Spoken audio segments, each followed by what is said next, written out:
जय हिंद साथियों, एक बार फिर से हमारे एग्रीकल्चर के यूट्यूब चैनल पर स्वागत है। कैसे हैं आप सारे, ज़रूर बताइएगा। आप लोगों के कमेंट के ध्यान में रखते हुए जिस प्रकार से आप लोग कमेंट कर रहे थे कृषि विज्ञान कक्षा 10 के बारे में कि हमें सर जी इस पे क्वेश्चन चाहिए और से बहुत सारे क्वेश्चन चाहिए, तो उसी के क्रम में मैं यहाँ पर लेकर आया हूँ आपके लिए 2020 का जो क्वेश्चन पेपर आया था उसी के बारे में डिस्कस करेंगे। जहाँ पर आपको पता है कि मैं डिस्कस ही नहीं करता हूँ, उसके जितने भी ऑप्शन होते हैं उनसे रिलेटेड जितने भी फैक्ट्स होते हैं वो भी मैं आपको बताने की कोशिश करता हूँ ताकि आपको एक कंप्लीट जो है नॉलेज मिल सके। तो लेट्स स्टार्ट करते हैं। तो वीडियो को थोड़ा पूरा वॉच करना क्योंकि वीडियो थोड़ा लंबा हो जाएगा, क्योंकि आपको पता है कि मैं पूरा बताऊंगा, सभी को डिस्क्राइब करूंगा तो थोड़ा वीडियो लंबी हो सकती है। तो ये आप देख लीजिएगा, बाकी आपको मैटर जो है वो पर्याप्त मात्रा में मिल जाएगा। तो आप लोग वीडियो को शुरू करने से पहले लाइक ज़रूर कर दीजिएगा। अगर हमारे चैनल पर नए हैं तो प्लीज़ हमारे चैनल को सपोर्ट करिएगा, लाइक कर दीजिएगा और सब्सक्राइब कर लीजिएगा। तो स्टार्ट करते हैं। पहला जो यहाँ पर क्वेश्चन है, चित्रा किस फसल की प्रजाति है? तो चित्रा जो आपकी किस फसल की प्रजाति हो जाएगी आपकी, वो हो जाएगी आपकी मूंगफली की। चित्रा एक बहुत ही इंपॉर्टेंट क्वेश्चन है बनता है यहाँ से, चित्रा जो किसकी प्रजाति है? तो ये मूंगफली की प्रजाति है। नेक्स्ट क्वेश्चन की बात करें तो पोटेशियम सल्फेट में पोटास का प्रतिशत होता है। पोटेशियम सल्फेट जो होता है उसमें पोटास कितने % होता है? तो इसमें अगर बात करें तो पोटास जो होता है आपका वो 48 से 50% जो है आपका पोटास होता है। एक होता है इसमें MOP म्यूरेट ऑफ पोटास, या उसे बोलते हैं पोटेशियम क्लोराइड, KCl के नाम से जाना जाता है। बहुत ही इंपॉर्टेंट क्वेश्चन इससे पूछे बनते हैं।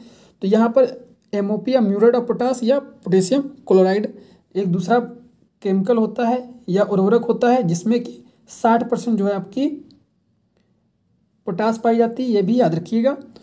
ये हो गया एक, ये का आपका पोटेशियम सल्फेट जिसमें कि 48 से 50% जो है आपका पोटास पाया जाता है। ये दोनों याद रखिएगा, दोनों जो है आपके पोटासिक उर्वरक हैं। इस प्रकार से भी क्वेश्चन पूछा जा सकता है कि निम्न में से कौन सा पोटासिक उर्वरक है? तो यहाँ पर आपका MOP म्यूरेट ऑफ पोटास या KCl इसी को कहा जाता है, और एक आपका पोटेशियम सल्फेट हो जाएगा।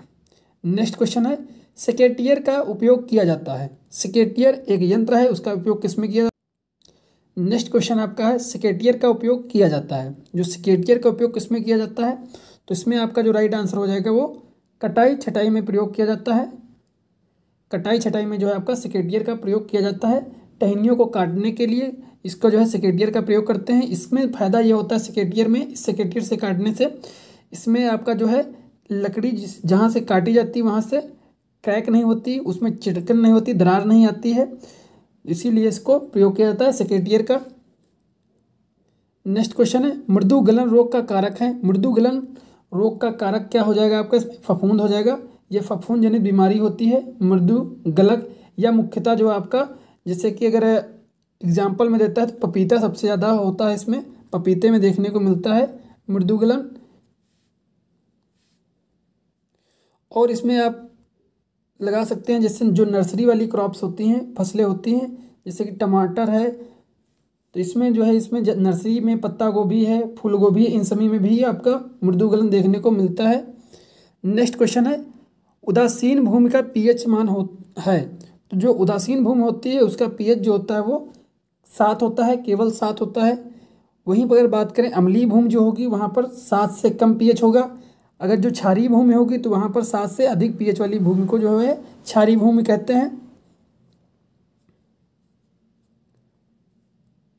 नेक्स्ट क्वेश्चन है, डाई अमोनिया फास्फेट में नाइट्रोजन एवं फास्फोरस की प्रतिशत मात्रा लिखिए। तो यहाँ पर जो है आपको यहाँ पर लिख सकते हैं इसमें DAP डाई अमोनिया फास्फेट। तो इसमें आपका जो है 46% जो है आपका क्या होता है? फास्फोरस होती है, फास्फोरस। 18% जो है आपकी वो नाइट्रोजन हो जाएगी, नाइट्रोजन हो जाएगी। इसमें नाइट्रोजन आपकी 18% होती है। और BHU में बार बार ये क्वेश्चन पूछा जाता है कि DIP में पोटास कितने %? चैनल को सब्सक्राइब करो पहले, हाँ जल्दी करो। मुझे पता है कि आप लोग नहीं करते, वीडियो देखते हो लेकिन सब्सक्राइब नहीं करते। लाल कलर का बटन नहीं से दबाओ, जल्दी दबाओ, जल्दी दबाओ, फिर मैं शुरू करूँ। दबा दो जल्दी, दबा दिया, घंटी भी दबा देना। ठीक % पाई जाती है, तो आपको यहाँ पर बता दें 0% पाई जाती है। और ऑप्शन में ये ऑप्शन रहता है 0%। बहुत सारे अधिकांश स्टूडेंट जो है इसे गलत कर देते हैं। तो आपको यहाँ पर क्लियर, इसे नोट कर लीजिएगा। 0% होती है पोटास, 46% इसमें होती है आपकी फास्फोरस, जिसमें 18% आपकी होती है यहाँ पर नाइट्रोजन, ये याद रखिएगा। और ये किस प्रकार का जो एक उर्वरक है, तो यह मुख्यतः जो है फास्फेटिक उर्वरक में काउंट होता है। नेक्स्ट क्वेश्चन है, लौकी का परिवार एवं वनस्पतिक नाम क्या है? लौकी का परिवार क्या है? तो ये कुकुरबिटेसी फैमिली का है। कुकुरबिटेसी कुल का सदस्य है। इसका वनस्पतिक नाम की अगर बात करें तो आपका वनस्पतिक नाम इसका हो जाएगा लेजेनेरिया ससेरिया।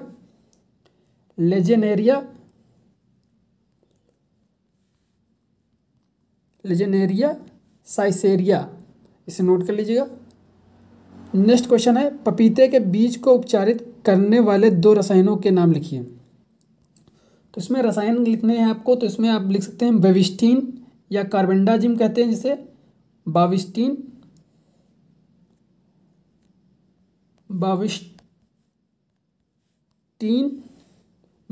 है।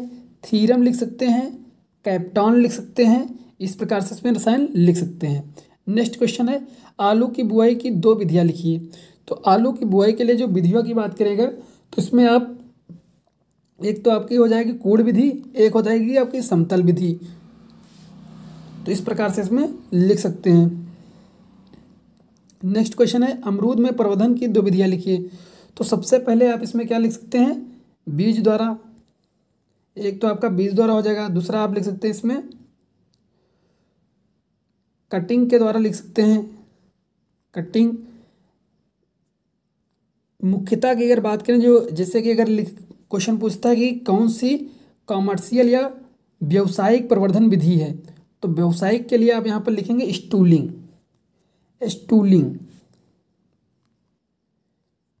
लिख सकते हैं।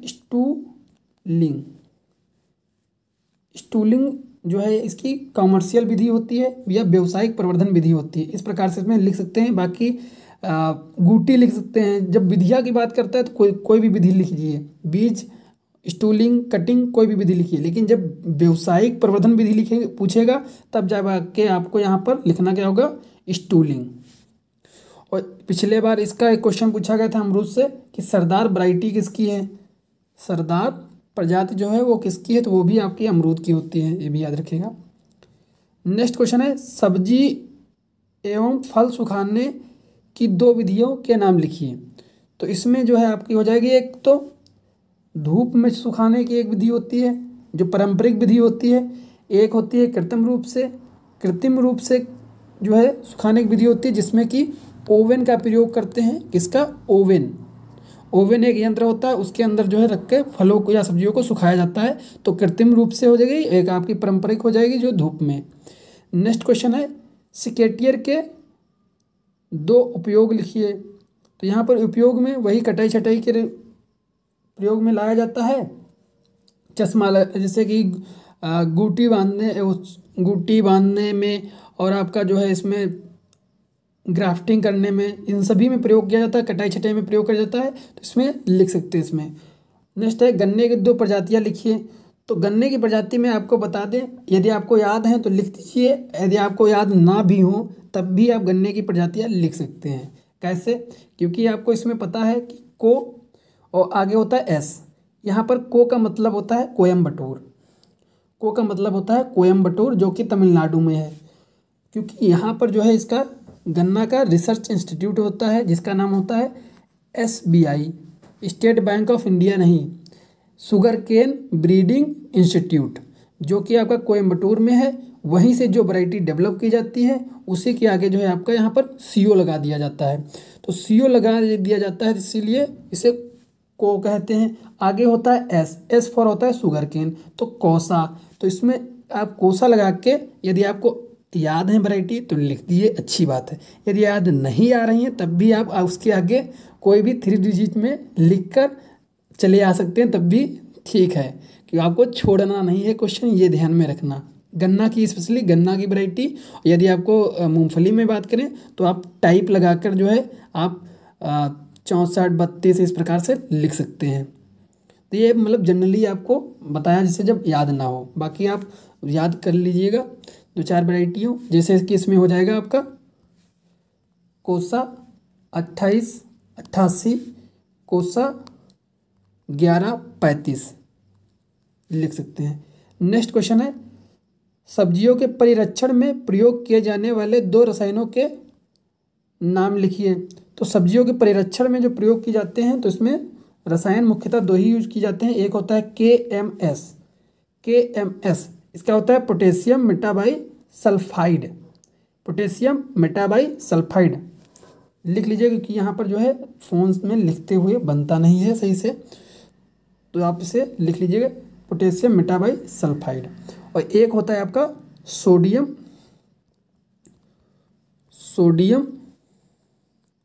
बेंजोइड,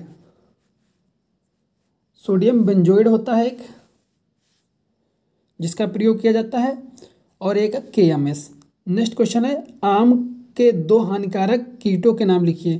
तो इसमें आप लिख सकते हैं हानिकारक 2 कीट, एक तो हो जाएगा आपका मिलीबग, देखे होंगे जब आम का जो पेड़ होता है उस पर सफ़ेद सफ़ेद एक गुजिया होती चढ़ती रहती है, सफ़ेद सफ़ेद गुजिया ऊपर चढ़ती है, उसी को बोलते हैं मिलीबग। तो एक आपका ये कीट हो जाएगा। एक आप इसमें लिख सकते हैं मैंगो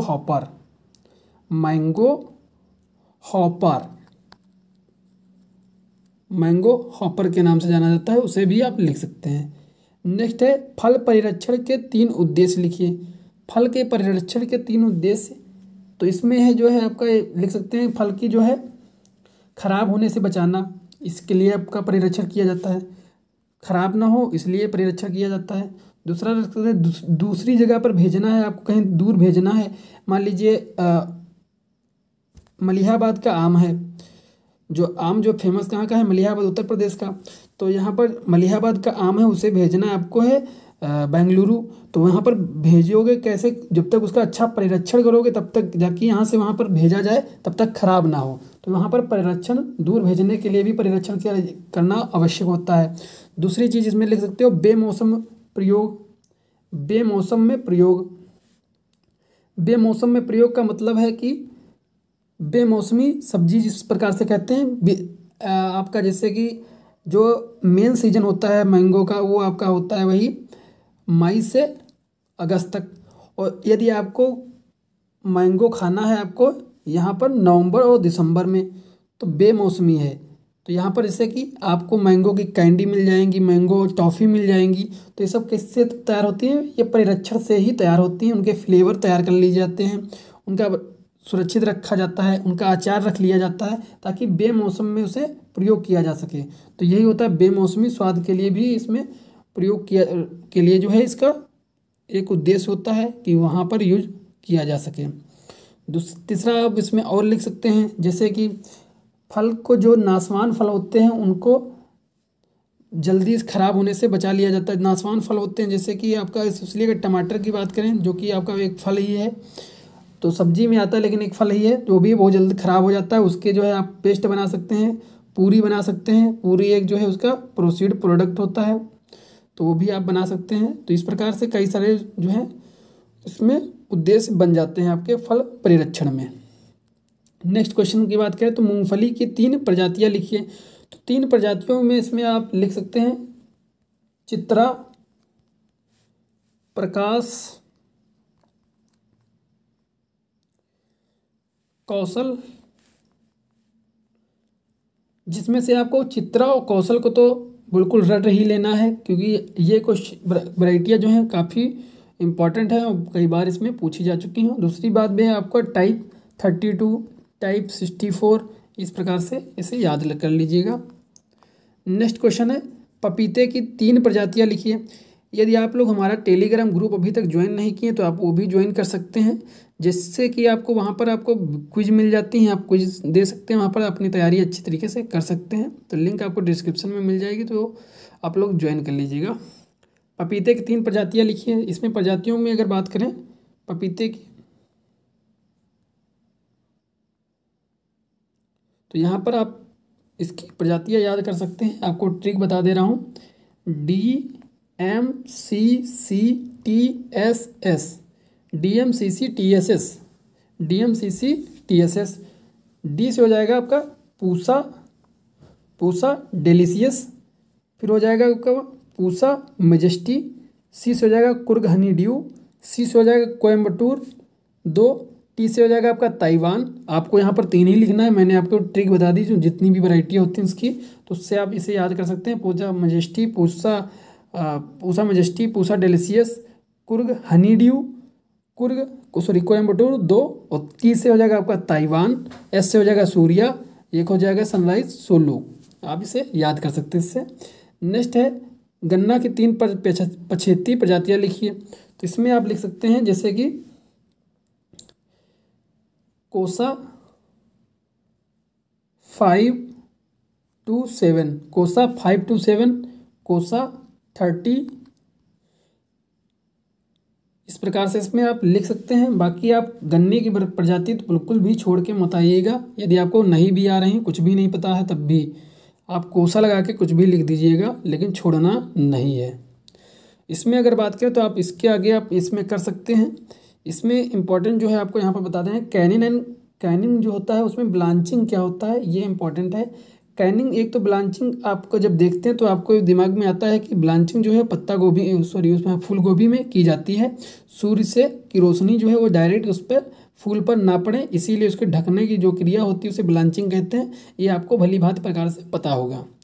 तो यहाँ पर ब्लांचिंग का अर्थ वार नहीं है, क्योंकि यहाँ पर ब्लांचिंग का अर्थ आपका कैनिन में पूछा है। अब कैनिन क्या होता है?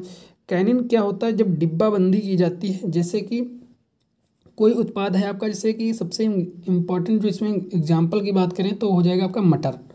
मटर जो है आपका, मटर को जो है आप लोग देखे होंगे कि जो ऑफ सीजन होता है, जैसे कि आपका मई जून में आपको मटर जो डेयरी पर से आप मटर खरीद के लाते हैं तो आपको डिब्बे में या पॉलीथीन में पैक हुआ मिलता है। तो उसको जो किया जाता है, वो उसका सीजन जब मटर का जो होता है वो होता है मुख्यतः वही दिसंबर और जनवरी आपका। तो इस मटर को जो है वो लोग क्या करते हैं, परिरक्षण कर लेते हैं, कैनिंग कर लेते हैं। कैनिंग करके जो है रख लिया जाता है, उसी को बोलते हैं डिब्बा बंद करने। जो डिब्बा बंद करने की प्रोसेस होती है उसी को कैनिंग कहा जाता है। तो इसकी बात करें, उसमें जो आपका आ जाएगा ब्लांचिंग। अब जो डिब्बाबंदी की गई है उसी में एक टर्म होता है ब्लांचिंग। तो ब्लांचिंग क्या होता है? जो 1 से 3 सेकंड